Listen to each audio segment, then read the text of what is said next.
Good afternoon, everyone. Certainly a day and a news conference that no one wants to be at. A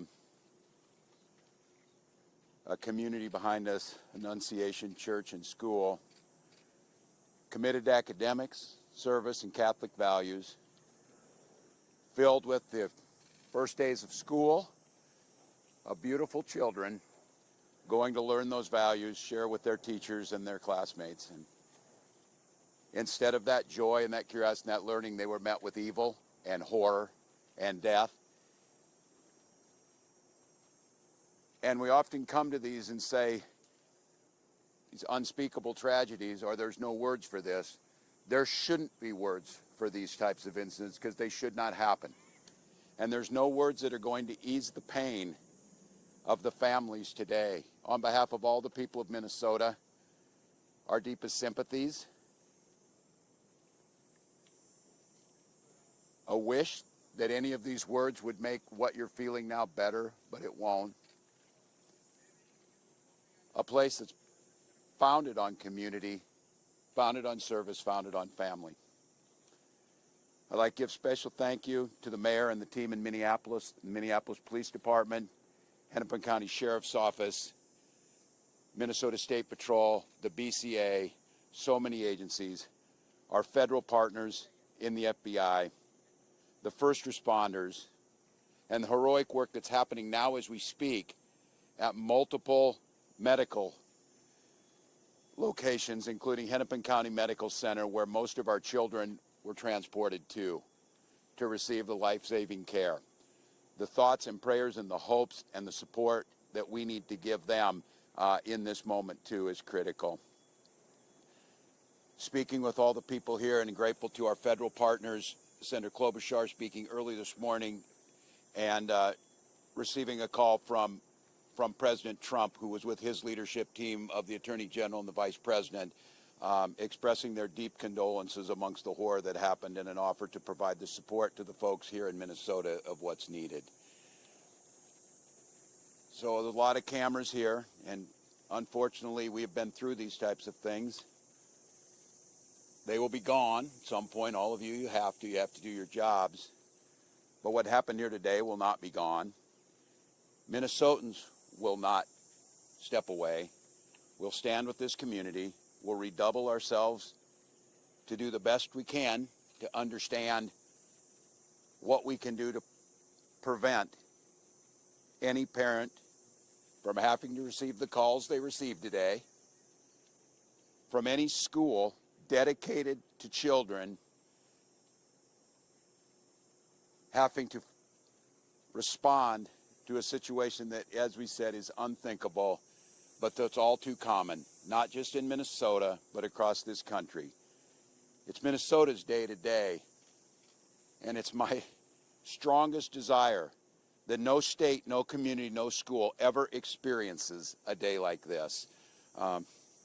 So I ask the rest of the folks around the country who are watching, keep us in your thoughts and prayers, but also keep us in the thoughts for action. Keep us in the ideas that we can work together. And it's on these days like this, I think, and I hope we can hold on to it, we are unified as a community. Everybody across the country today is part of the Annunciation Parish, and they're with those families. With that, Minneapolis Mayor Jacob Frey.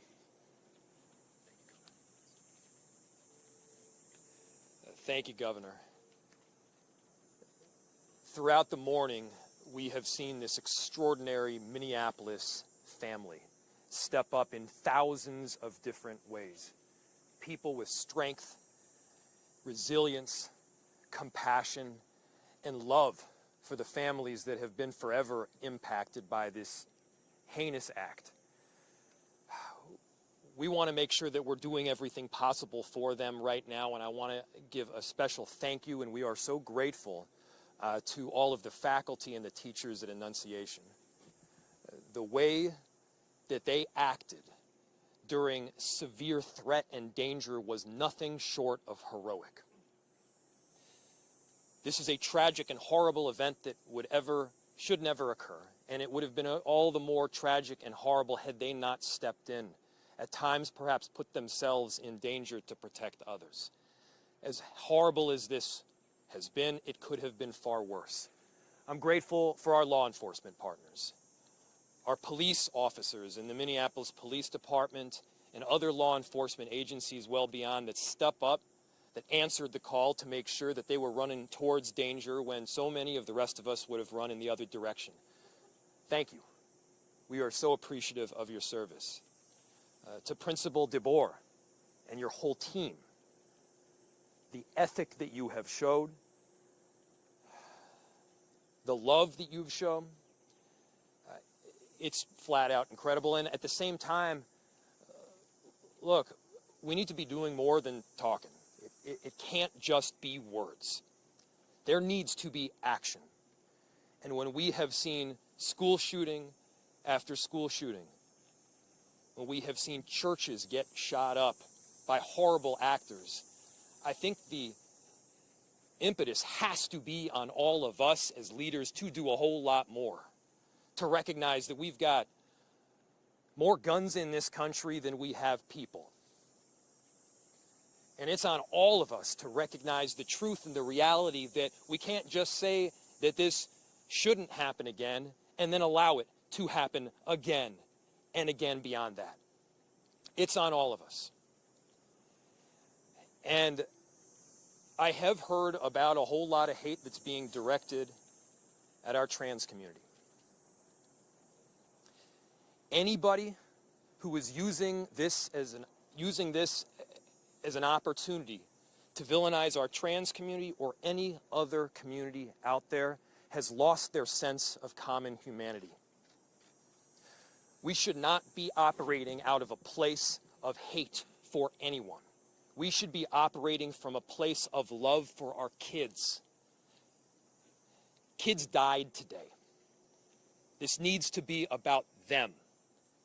This needs to be wrapping our arms around these families with every bit of love that we can possibly show. And I know that our Minneapolis family and well beyond is prepared to do exactly that. And so my message to everyone out there is, again, these families are experiencing some acute pain right now. But don't just think of these as somebody else's kids. Think of your own. Let's make sure that we're acting now to not just say it's never happening again, but ensure it doesn't. Our chief of police, who's been working tirelessly throughout the day, along with, again, a number of different law enforcement agencies, investigators, federal partners, state partners. Thank you, Senator Klobuchar, for being here. Been working tirelessly, and I'd like to invite him up to give some more of the details that have come up. Chief. My name is Brian O'Hara, B-R-I-A-N, O''H-A-R-A. I am the Minneapolis Police Chief. Good afternoon, and thank you all for your patience as we continue to gather the facts in this investigation into this truly unthinkable tragedy that happened here earlier today.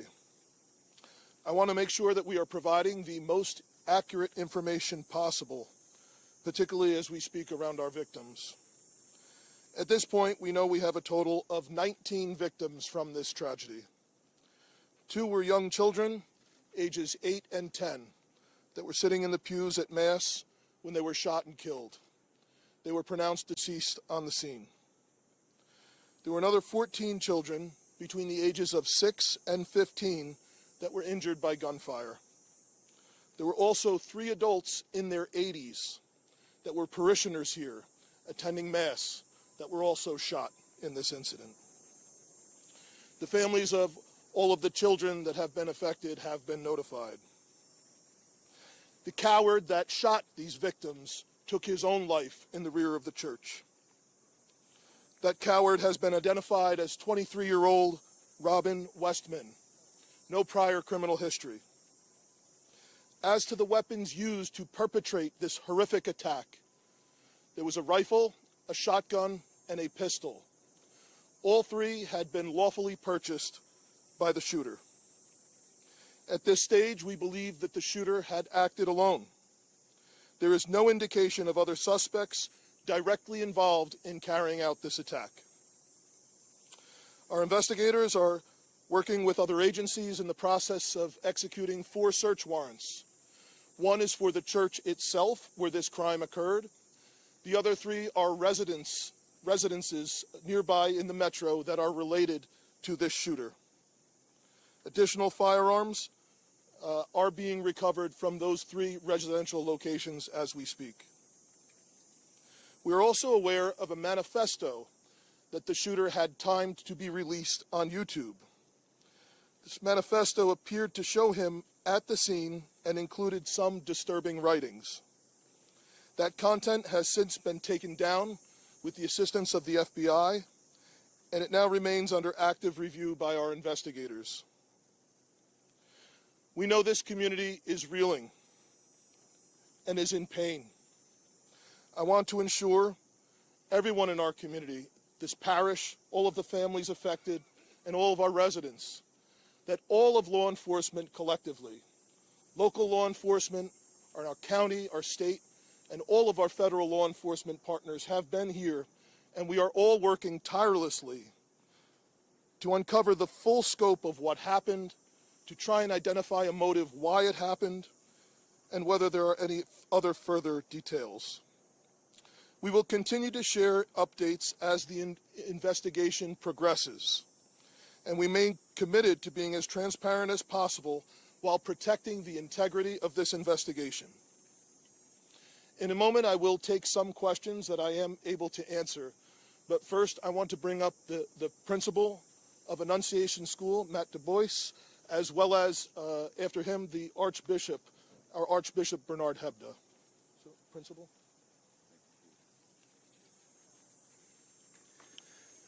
Good afternoon, everyone. To any of our students and families and staff watching right now, I love you. You're so brave, and I'm so sorry this happened to us today. Within seconds of this situation beginning, our teachers were heroes. Children were ducked down. Adults were protecting children. Older children were protecting younger children. And as we heard earlier, it could have been significantly worse without their heroic action. This is a nightmare, but we call our staff the dream team, and we will recover from this. We will rebuild from this. When we planned for this school year, we intentionally chose a theme from the prophet Jeremiah chapter 29, a future filled with hope. There's nothing about today that can fill us with hope. We, as a community, have a responsibility to make sure that no child, no parent, no teacher ever has to experience what we've experienced today, ever again. I need everybody to commit those words to your speech patterns, never again. We lost 2 angels today. And please continue to pray for those still receiving care. We can't change the past, but we can do something about the future. There's an African proverb that says, when you pray, move your feet. So I beg you, I ask you to please pray, but don't stop with your words. Let's make a difference and support this community, these children, these families, these teachers. Never again can we let this happen. I love you, Annunciation family. We're with you, and we will be stronger when this is done. Archbishop Hebda will be coming next.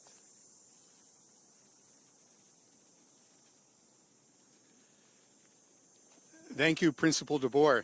I'm so grateful that Mayor Frey and the Chief both mentioned how valiant you and your staff were.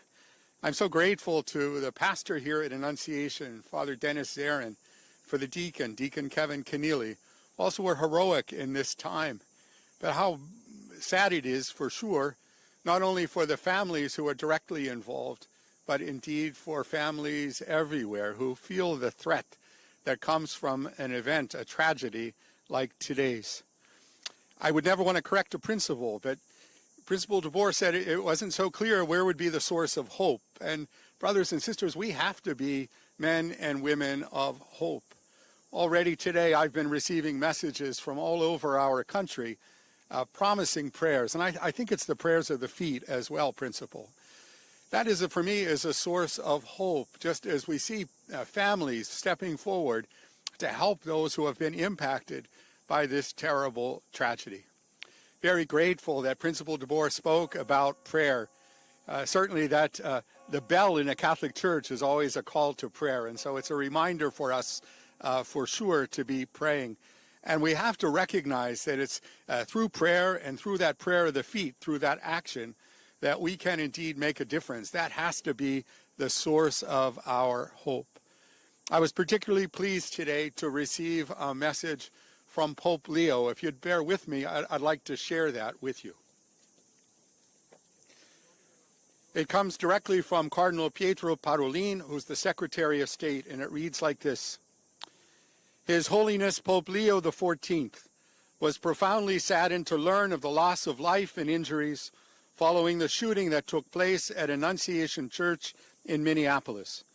And he sends his heartfelt condolences and the assurance of spiritual closeness to all those affected by this terrible tragedy, especially the families now grieving the loss of a child, while commending the souls of the deceased children to the love of Almighty God.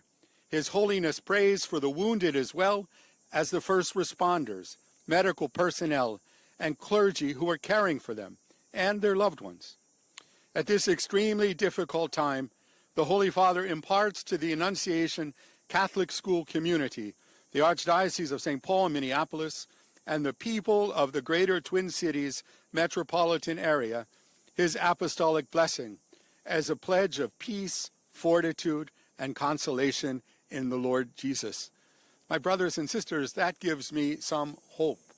We know that the Holy Father, Pope Leo, did his hospital training right here in Minneapolis, so he knows our community, and he's been reminding anybody visiting from Minnesota that he spent some time here.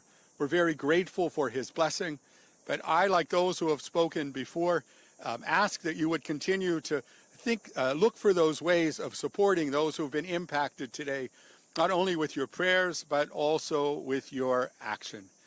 Thank you. And Chief, I now turn this back to you for your questions.